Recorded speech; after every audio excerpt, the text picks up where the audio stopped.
All right, Bob, it is 1 o'clock. So if you want to go ahead and get started, that'd be great. And for everyone who's joining, we are recording it. So if you miss any part of this presentation, it will be up on our website probably in about 24 hours. So you can see anything you missed. All right, you are here. Welcome to Stormwater Awareness Week. And you are here, and thank you very much, WGR, for putting this on and making this all happen, and Rebecca and all take care of all the technical portions of this. So you're here for the Caltrans SWEP Water Pollution Control Program Compliance and Training 1 hour seminar here. We're going to talk about the Caltrans 8-hour construction stormwater training requirements and details. And getting into where it came from, why it's happening, where we are in the process, because it's been going on now for over a year, and how we're dealing with it from a COVID protocol standpoint and all of that. Admit people. Rebecca, you're going to handle admitting people as they come in then? Yes, I'm taking care of people. Correct. That's what you're here for. We're going to get into that. We're going to get into what the training in general, why it's happening. We'll get into some of the details of the training, in particular, what a water pollution control manager is, an assistant water pollution control manager is, those kind of things, as well as how it would affect you and what we're doing. So my name is Bob Schultz.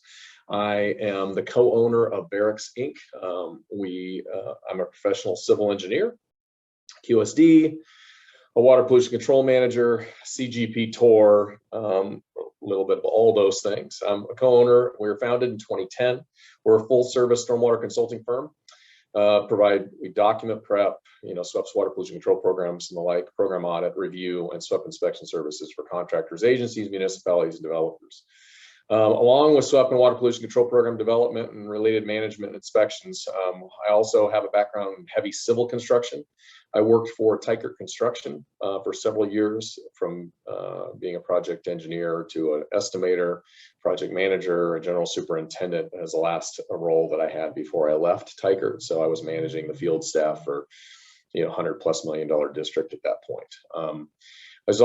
Then I went to work, after leaving Teichert, I went to work for a consulting firm working on large development projects, land development projects, from subdivisions, but also the mixed use style large construction master plan communities, and did that. And then in 2010, with my co-owner Ben Rao, who has much the same background as I do, working for the same companies, we then started Varix as a construction management and project management company, as well as a SWEP consulting firm. So we've been doing that since 2010 on our own. We have now expanded. We're based out of Sacramento, but we now have offices in Fresno and in Santa Rosa, and we're continuing to grow. So things are going well, and primarily the growth and the majority of the firm is working on the stormwater compliance side of things. And just really, it's the principals, or Ben in particular, that's been managing large construction projects still from our construction management side of the business. So I'm a trainer of record for CGP. I do not do QSP and QSD training. I have the trainer of record for, so I could if I wanted to, but primarily so that I have that in case something comes up on one of my projects and there's a requirement for a trainer of record to do a training because there's an issue on a project. I just wanted to have that and have the ability to do it if I wanted to, but we don't do that. I'm on QSD and QSP, although as a civil engineer, I didn't have to. I took the class to pass the tests. I've been that since the beginning. I also have a certificate of completion of Title 22 training, hazardous waste training. We're going to discuss that in more detail later in the presentation. But to be a water pollution control manager, you're going to need to get, if you have HAZWOPER training, then you're overqualified, or you're plenty qualified if you have HAZWOPER training. But if you do not have that, then in order to be a water pollution control prep manager on Caltrans projects, you also need Title 22 training. And I will discuss where to get that, what that's about. But I have that certificate. And then I have the certificate from my training course, the 8-hour water pollution control manager training that I take care of for Varix, and I'm a trainer for Varix when it comes to the 8-hour water pollution control manager training. So obviously I have a certificate signed by me, having trained myself. So anyways, I have that as well. Just as we're getting into this, if you have questions, please feel free to throw them up on the chat, and we'll get into them, try and answer them as they come along. But there'll be a question and answer session at the end of this training. We're going to get you out of here a little bit early, I would assume, in a little short of an hour, so there'll be time for me to answer any questions that come up as we go. If I don't catch them during the training, I'll make sure I get to them at the end. Rebecca will help you with that. Okay. So here is, so Varix Inc. is our website. Please feel free to get there. Stormwater compliance, again, construction management, and 8-hour water pollution control manager training. This is where you can go and book a training class. If there's, so quick plug for our website. We have training classes up. We have the next training class that we're going to give is on October 20th. But if you see a need, or we are also going to be out this winter, out and traveling the state to do trainings in other locations other than Sacramento. So please feel free to get in touch with me if you think that you have a need in someplace outside of Sacramento to do a training, or if you need a private training for a group, please do get in contact with me directly. So this is from the Caltrans website for the water pollution control manager training. If you search it, there is a public database for all 8-hour water pollution control manager trained people that is operated and maintained by us at varixinc.com. To access the database, please visit the following webpage and go to certified search. So this is what it looks like from our website. There's a place where you can go in for anyone who's been trained by anybody or any other company besides Varix. We have the database so that Caltrans folks can go in and double check that their certificate is legitimate. They can put a name in the certified search section of our database at our website, and it will kick out when it happened and who did the training, and confirm that the person is trained. So that is one of the services that we provide as one of the main trainers for the 8-hour water pollution control manager training. This is the last little shameless plug. Our proud dad deal really is what this is all about. My son Cooper is in his second year at the University of Oregon. He plays tight end. Last year during COVID, they did get a season in, and he did win. They won a Pac-12 championship. He actually played in a couple of games and received that giant ring in the top middle there. And this year he has been playing in each game on special teams. That's a picture on the bottom left of him playing against Ohio State. If you know about college football, you'll know that that's huge, and their win against Ohio State was huge. I was there in Columbus, Ohio, with 100,000 people who were not wanting us to win that game, and so that's very exciting for me. I'm traveling most weekends doing that, going to watch him play for the number 3 ranked football team in the country, the Oregon Ducks. I'll be in Stanford this weekend, as a matter of fact, yelling and screaming. So last little thing, if you like football, I apologize if you don't like football.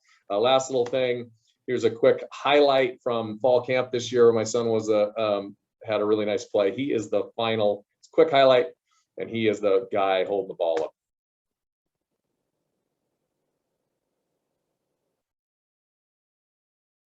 That's my book.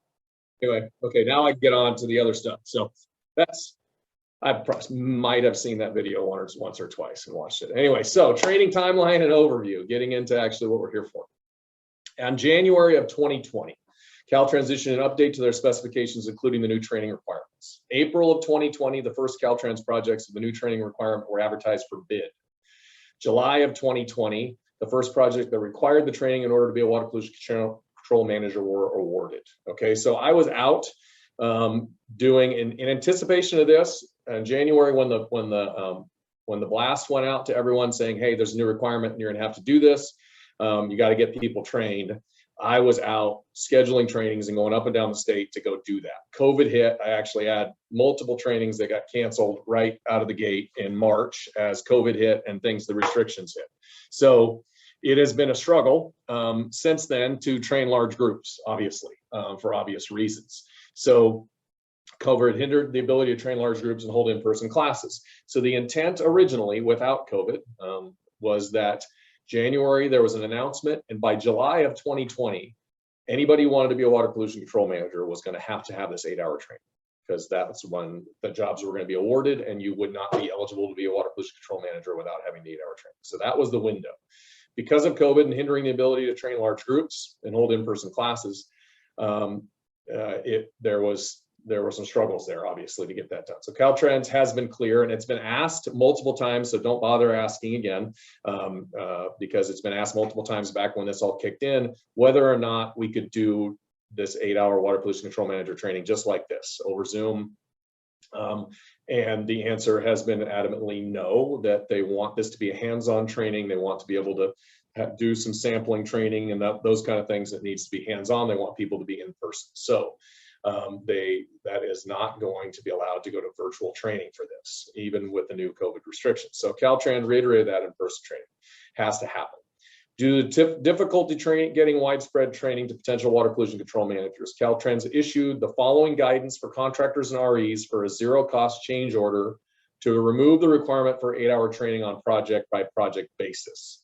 So in other words, if you happen to have someone that is trained as a water pollution control manager, then good, you move forward with it and you can do it. If you do not, then you can there is a zero-cost change order directive that Caltrans sent out to their REs, allowing for a zero-cost change order to state you can basically go back to the old spec, and you do not have to have the 8-hour training. So this is the directive, the Water Pollution Control Manager Qualifications Directive. Elimination of the implementation of additional training requirement and modification of qualifications for the Water Pollution Control Manager alternate assistants. And I'll talk about what those are and what the differences are between those different roles. In the training second, specifications, because of the shortage of trained personnel as a result of the coronavirus disease, public health restrictions. The coronavirus 19 pandemic has impacted availability of in-person training and the water pollution control manager training. Revising section 13101D requirements of the revised standard specifications will eliminate the 8-hour water pollution control manager training requirement. Assignment of an alternate and assistant water pollution control managers and eligibility of a QSP to become a water pollution control manager. So I'm going to explain how that affects things. So there's benefit to getting this done, because I'll talk about what that means for a QSP to be a water pollution control manager on SWEP projects. No cost credit to the state by reason of this change, and there is no time adjustment due to the change order, since the change did not affect the controlling activity. So, there is no, that's the method of payment. They did say if you do go with this change order, then it drops back and the water pollution control manager requirements go back to the old permit. Just so you know, the current 8-hour trained personnel, this is as of today. So Varix, I have trained 300 people. All other companies have trained 328 people. The total number of people that have been trained currently had the 8-hour training is 631. So we're getting closer to having numbers that will allow the change order to be pulled. I've already had some pushback, heard about some pushback from REs where they're saying, hey, you're not eligible to be the water pollution control manager, you haven't had the training, and they didn't want to issue the change order. There has not been a directive that's gone out to Caltrans folks and REs saying that you shouldn't use the change order anymore. I feel like this number is not high enough. This is the entire state of California. And as we get into the assistant water pollution control manager role, which is basically the designee of the water pollution control manager, and the fact they have to be 8-hour trained, I think this number is way too low. And this really reflects, since it's been over a year, this really reflects the fact that this number is still 600 people in the entire state, reflects the fact that it's been a real challenge to get people trained. And get people together in a room and be able to do this reasonably. So so there's the numbers as they sit right now. But as you saw earlier, the requirement for training was only going to be around 6 months before you were going to have it previous to COVID. So at any point, Caltrans could come out and say, hey, we feel like enough people have been trained, so we're not going to allow the no-cost change order anymore. If you get that pushback at this point, then know that, get in touch with me. My contact information is at the end of you can find it on my website, but it'll be at the end of the presentation. And I can help with that process. If you don't have someone who's trained and haven't been comfortable to be able to go to an in-person training class, you should still be able to get that change order to reduce the requirement for the training. But know that at some point, it's good to get it done as soon as you can, because know that at some point, Caltrans is going to stop issuing that change order. And then if you don't have this training, you cannot be a water pollution control manager. You cannot be an assistant or an alternate water pollution control manager. So know that's happening, and it's coming in the future. And we're all hopeful that happens soon, because that means COVID is no longer an issue. You tell me when that's going to happen. Okay, the 8-hour water pollution control manager training overview. It's an 8-hour training. It's now required to be eligible to be a water pollution control manager. There, we will explain the roles and responsibilities of the primary water pollution control manager, the alternate water pollution control manager, and the assistant water pollution control manager. Emphasis will be to train all of those folks to properly implement, manage, and amend a SWEPR water pollution control program on Caltrans projects using Caltrans specs. Following completion of the training, a water pollution control manager will better understand CGP compliance strategies too, because they have their own permit, but it's very much mimics CGP. And there's a lot of crossover in the training into CGP compliance as well, and discussions of projects that are CGP, not just Caltrans. The water pollution control manager must be an integral member of the project management team and involved at the job site with the day-to-day operations. That's very important. It's very much a focus of Caltrans to make sure the water pollution control manager is an integral member of the team, that they are not a remote water pollution control manager, that they're there seeing the job site frequently. Subsequent refresher training is not currently required. Confirmation of any requirement for refresher training will be communicated by Caltrans separately. I suggest to all people, write this this down, is that if you work on Caltrans projects, that you should be on the listserv, that you should be signed up for the listserv information that comes from Caltrans, list.dot.ca.gov, mailman list info. You should sign up for that. And that is where Caltrans sends out their email blasts about specification changes, like this training requirement, okay? It looks like here's an example. This is the actual blast that went out that stated that you have to have this water pollution control manager training. So the directive, this is the blast that went out saying that there is a change order that's available to the water pollution control manager training, allowing you to not have to do the training because of COVID requirements. So it's an example of what you get if you sign up for that. But essentially, when you sign up for that on that mailing list, you'll get emails. You don't get spammed every day because Caltrans doesn't make that many changes to their specs. So it's like once a month, twice a month, you'll get an email that says, hey, the treated wood waste management specification has changed, and here's where you can go and look at it. And if that doesn't affect you, you delete it. If it does, you read it. You understand what's coming and when it's coming as Caltrans spec change. That's where it comes from. So I suggest you sign up for it. At the end of the training, you get a certificate of completion. We maintain a database of trained participants for Caltrans to reference. And people who take the training, the 8-hour training, are eligible for PDUs because of the 8-hour training. So the website link from Caltrans that has the information on this training requirement. California Department of Transportation requires water pollution control managers, alternates, and assistant water pollution control managers who perform water pollution control tasks such as inspections, repair, maintenance practices, collecting water quality samples, and recording water quality data.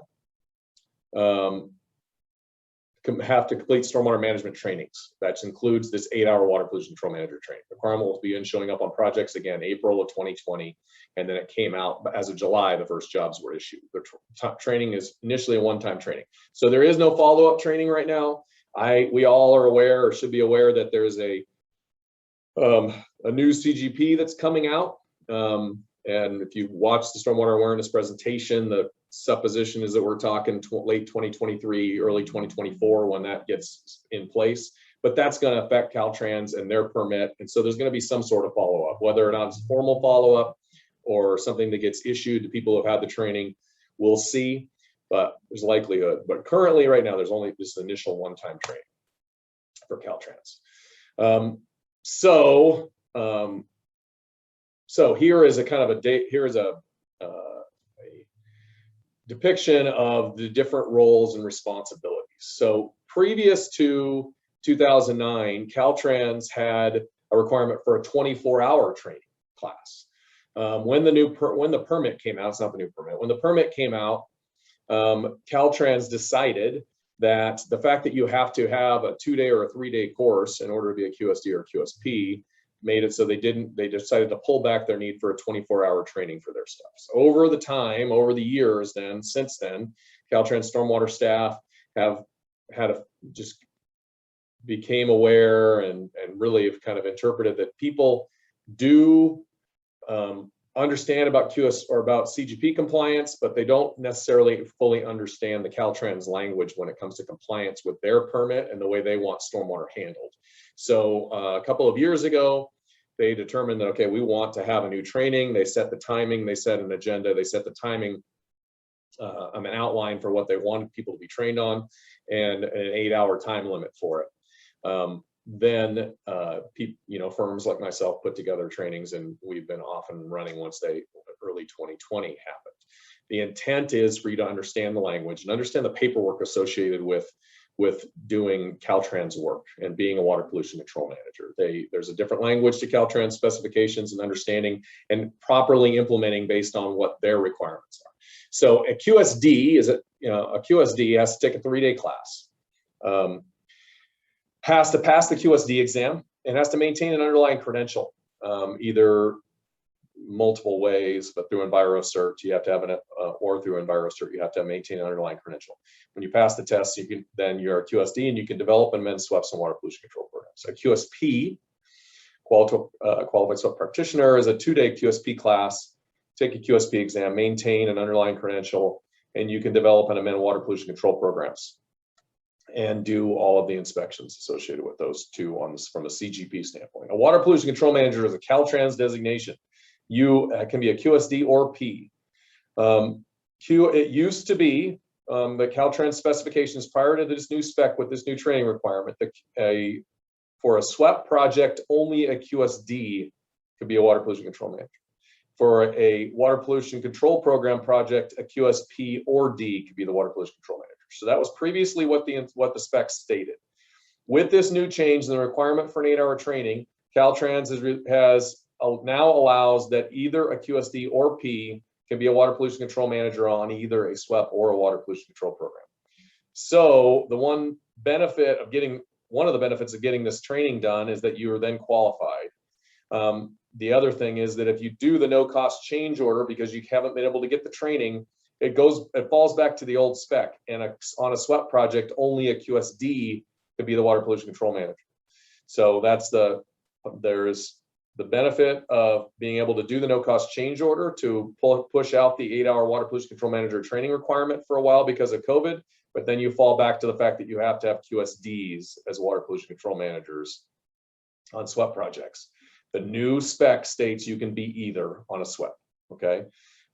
So you have to have the 8-hour to be a water pollution control manager based on this current spec, QSD or P, 8-hour water pollution control manager training class, and Title II hazardous waste training. Again, I'm going to talk about the Title 22 hazardous waste training in a minute. I'll explain why it is you need that. So a QSD can develop and amend SWEPs, a QSP can develop and amend water pollution control programs, and either can administer SWEPs and water pollution control programs, which includes the inspection, sampling, training, etc. if you're a water pollution control manager. The new spec created this new title, an assistant water pollution control manager. An assistant water pollution control manager, the only thing you have to be and have under your belt to be an assistant water pollution control manager is the 8-hour water pollution control manager training.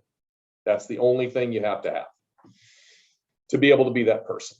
And that is to work under a water pollution control manager and be their designee or delegate to be able to fill out, to do the inspections, to sample, to do training, that kind of stuff. You can be an assistant, that makes you an assistant water pollution control manager if you have the 8-hour training.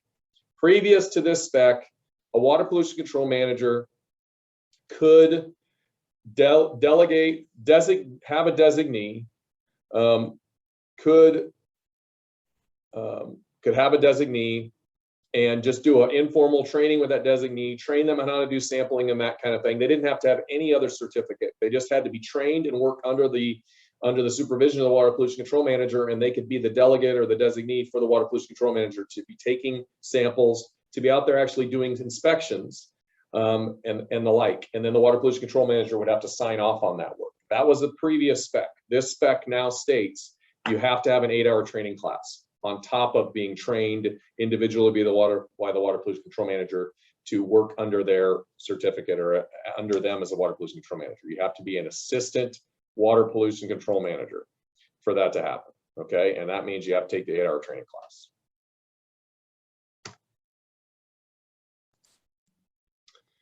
So a water pollution control manager is a person responsible for implementation of the SWEP or water pollution control program, whichever is applicable for the project. The water pollution control manager must be a QSP. It used to state that whenever the project requires a water pollution control program, and the water pollution control manager must be a QSD whenever the project requires a SWEP. I aligned through that because with a new spec, that's not the case. Now the water pollution control manager just must be a QSP minimum, could be a D as well, but can be a water pollution control manager. You have to be QSP minimum. You are to assign a water pollution control manager to implement the water pollution control program or SWEP. Assign an alternate water pollution control manager to perform all the responsibilities of water pollution control manager in his or her absence. The alternate water pollution control manager must have the same qualifications as the water pollution control manager. You may assign an assistant water pollution control manager to act under the supervision of the water pollution control manager to inspect, repair, and maintain water pollution control practices, collect water quality samples, record water quality data. You may have more than one assistant water pollution control manager. Okay, so the Caltrans spec is pretty clear. You are supposed to list these people in your SWEP or water pollution control program. You're supposed to list and designate who your water pollution control manager is. If you have an alternate water pollution control manager, you should list them as well. And as many assistant water pollution control managers as you have that might work on the project, you should list them in the document as well. Because technically speaking, if the water pollution control manager is going on vacation, that there needs to be an amendment to list an alternate water pollution control manager to cover for them while they're gone. If the assistant water pollution control manager changes, there should be an amendment to the SWEP or water pollution control program to name a new assistant water pollution control manager. So we suggest on our projects where we're writing SWEPs and water pollution control programs that you list everybody you got in these roles. You list one primary water pollution control manager. If you have two alternates or two other people that are qualified as water pollution control managers, you list them as your alternates. And then if you got 6 people who have taken the 8-hour class and can be an assistant water pollution control manager, you list all of them on the document. Therefore, you do not have to do an amendment for something as easy as, mundane as someone going on vacation. Because technically speaking, if you don't have the person listed and someone's going on vacation and the other person's covering for them, that there's supposed to be an amendment to the SWEP or water pollution control program to make that happen. So I'm just saying it's better just to list everybody at the outset. The water pollution control manager must comply with the requirements to provide that are provided in the construction general permit for a QSP, and comply with the requirements for water pollution control manager training, which is the 8-hour training course. Any other reviews or updates or revisions to amendments to the water pollution control manager training. So if something does come up, the new CGP comes out, there'll be a review, updates, or revision or amendment to the water pollution control manager training that will come out, guaranteed. So as we get into that in future years when the new CGP comes out, that I'm sure there will be a revision and amendment to bring that into the fold.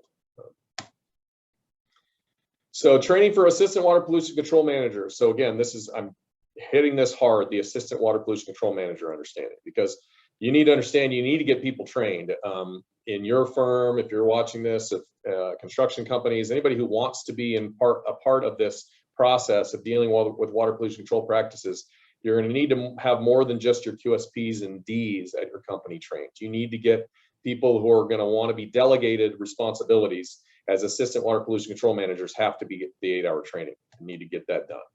So training for assistant water pollution control managers who inspect, repair, and maintain water pollution control practices, collect water quality samples, and record water quality data must include health and safety training, sampling simulations, and also the 8-hour water pollution control manager training. The reason why I underlined repair and maintain water pollution control practices is just to clarify, which we clarify with Caltrans, that is not someone out there swinging a hammer, putting a stake in a fiber roll. It's not people installing BMPs don't have to have the 8-hour training. It don't have to be listed as assistant water pollution control managers.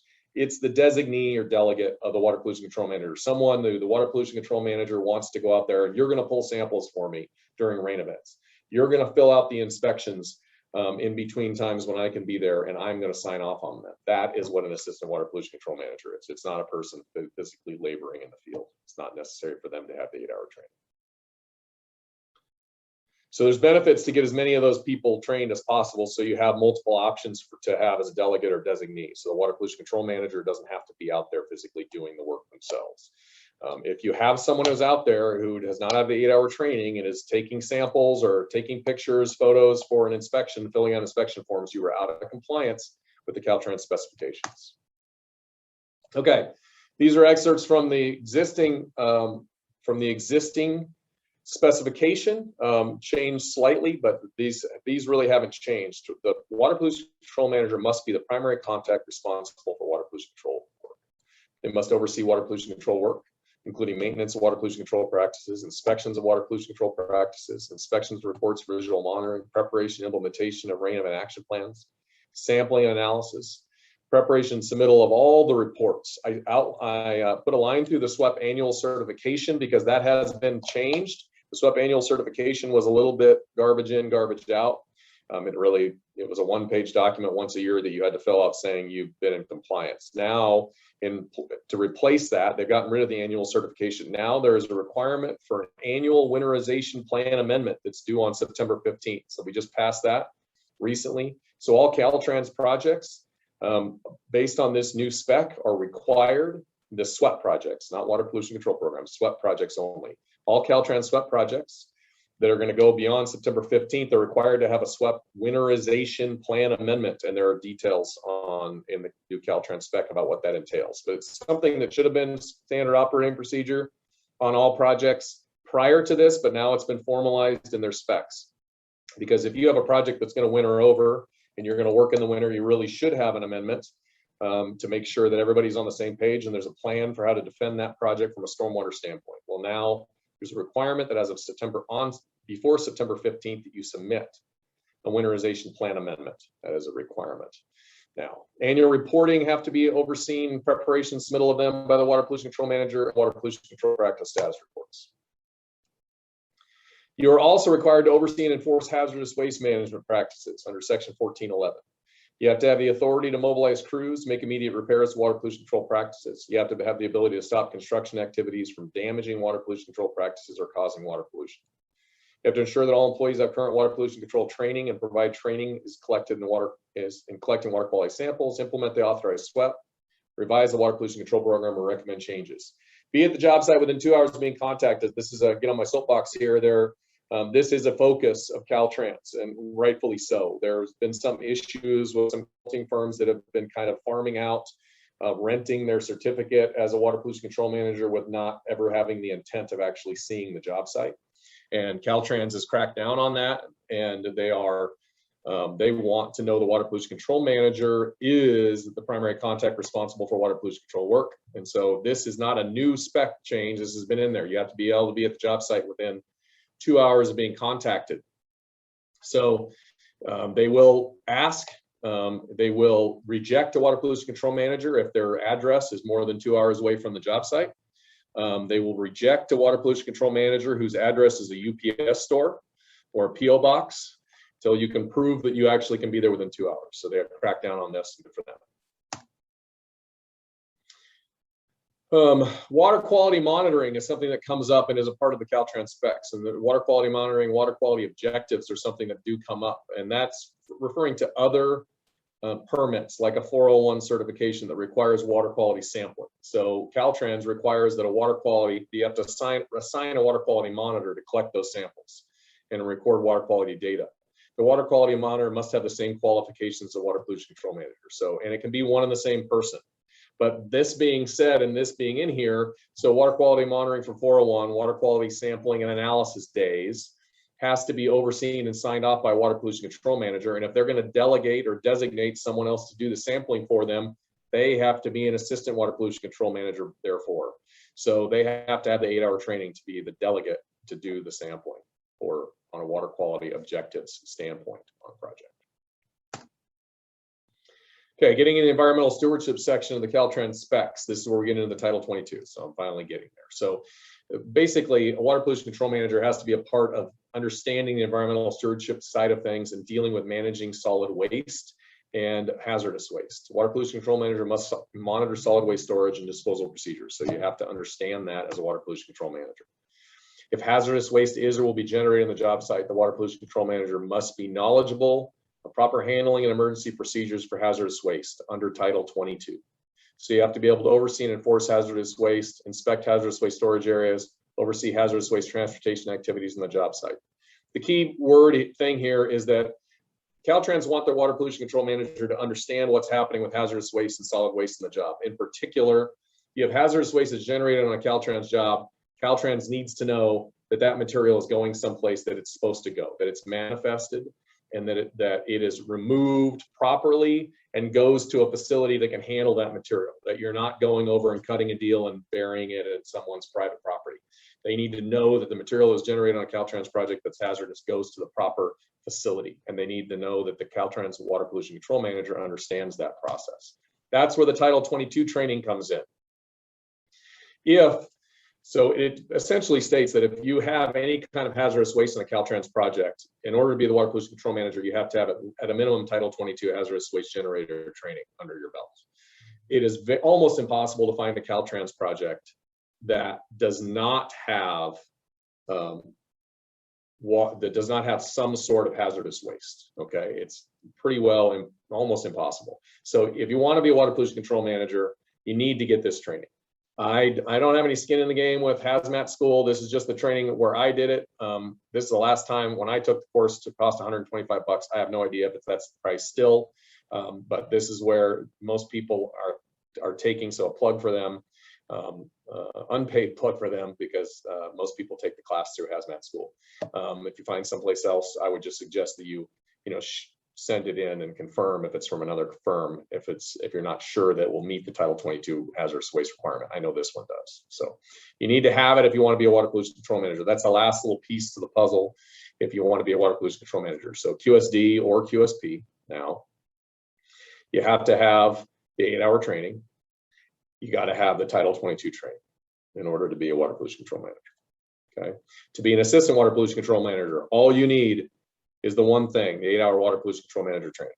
Okay, to be the alternate water pollution control manager, you have to have the same qualifications as a water pollution control manager. You're basically there as their backup. So you have to have QSP, QSD, 8-hour training, Title 22 to be the alternate. Assistant, only the 8-hour water pollution control manager training. Okay, so here's my agenda for my class, and the agenda should be pretty much the same because it's kind of the outline for the 8-hour water pollution control manager training for everybody who teaches this class. So this is what my agenda looks like. So I've gone over in great detail now, like what the basis is for it and what a water pollution control manager needs to essentially be on the project site. But this is what my training agenda looks like for my classes. There's a training overview, which you've kind of gotten a good piece to that already with this class that I just gave, or this presentation. Water pollution control manager definition, responsibilities, and training. So that's also a lot of what we talked about already. So we're going to go over that in great detail. Then we're going to get into, and you're required to understand, the SWEP and water pollution control program, BMPs and BMP selection, the inspection process and documentation. So it's a really big piece to this puzzle. Why is Caltrans requiring people to take this training? Because people didn't know how to fill out their paperwork properly and promptly and do it within spec as far as timing goes. So we're going to get into the CEM forms, the 2030 in particular. The 2030 form does your weekly inspections, your pre-inspections, pre-storm, your during storm inspections, your post-storm inspections, and also your quarterly non-storm inspections. So we're going to go into that in great detail. We're going to do a case study. We're going to have you fill out that form. We're going to review it. And we're also going to get into REAPs. We're going to get into pre-storm and REAPs. We're going to get into post-storms. So really understanding the inspection documentation, because Caltrans has their own paperwork associated with it, and our techniques for filling out those forms, the corrective action forms that are required. That's all going to be a part of that section.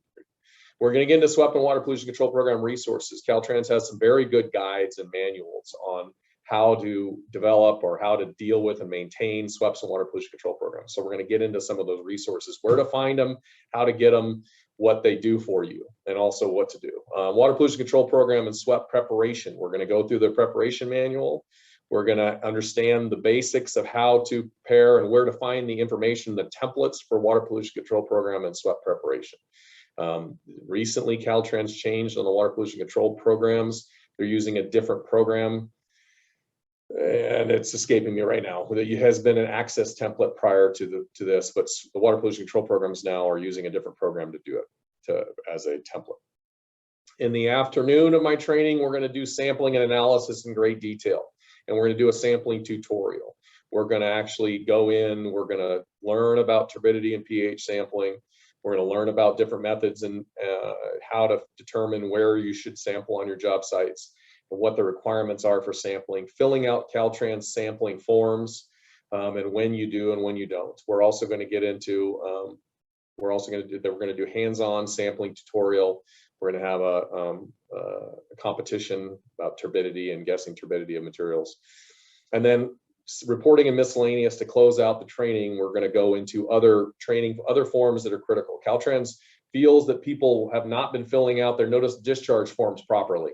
So we're going to spend a fair amount of time working on notice of discharge forms and when to fill out the notice of discharge form, what their timeline is for any kind of notice of discharge reporting. We're also going to miscellaneous. We're going to talk quickly, but have some details on dewatering. That's groundwater dewatering. We're going to talk about ATS plans and then other general requirements of Caltrans.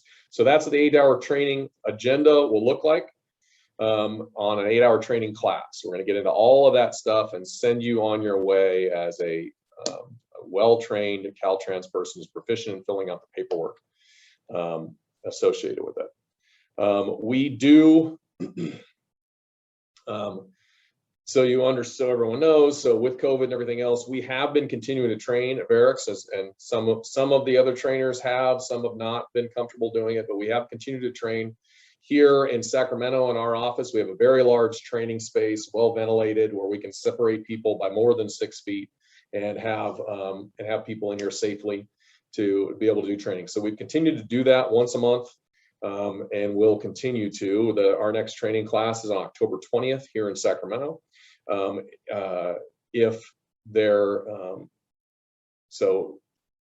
Our next training class is October 20th. We're doing once a month here in Sacramento, and we're also moving up and down the state to do it.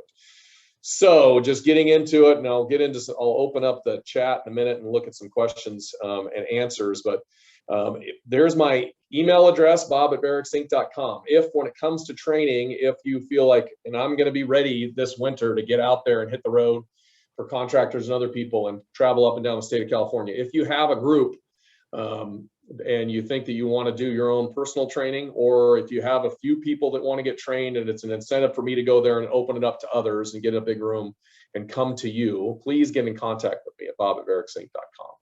So let me see if I can get to these chats.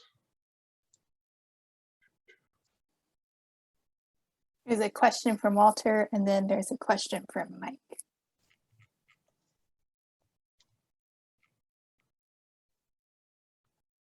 Okay, from Mike. I work for California Utility. If I'm not a contractor to Caltrans, but our projects have a nexus for electrical and utility improvements where assets have to be improved per Caltrans right-of-way project, i.e. relocation, undergrounding, etc. Do I need the water pollution control manager training?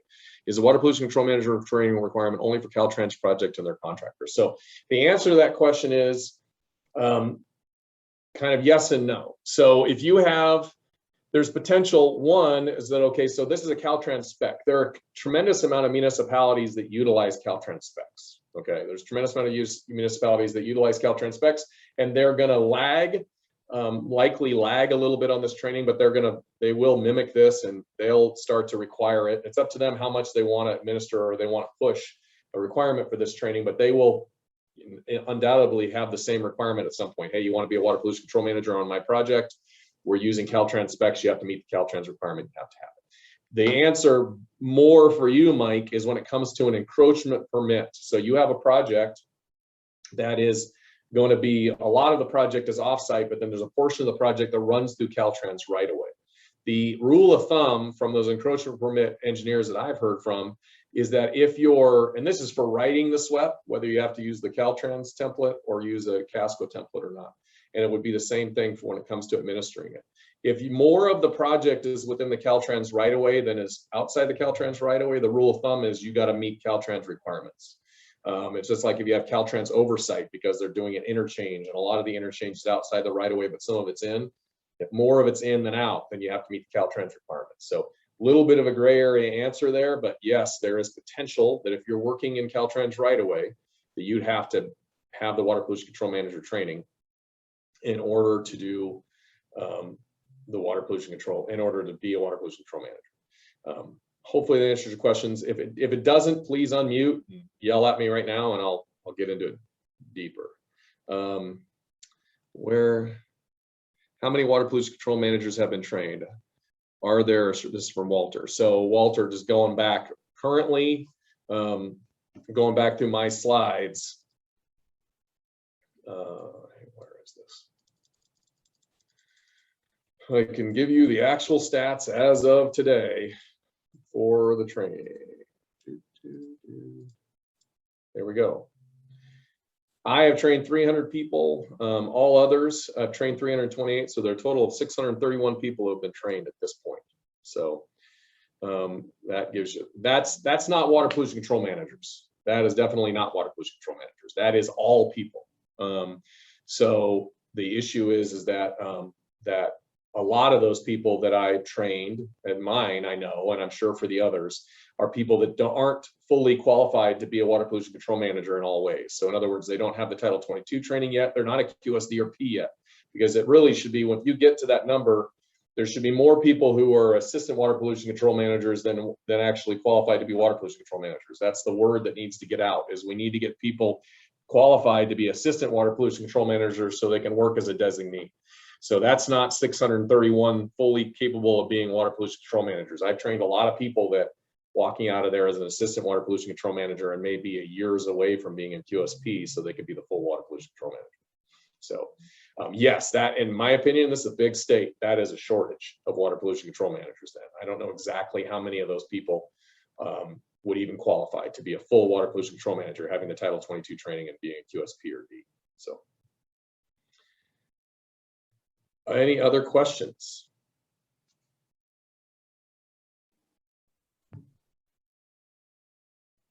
Again, if anybody has a question, you feel free to unmute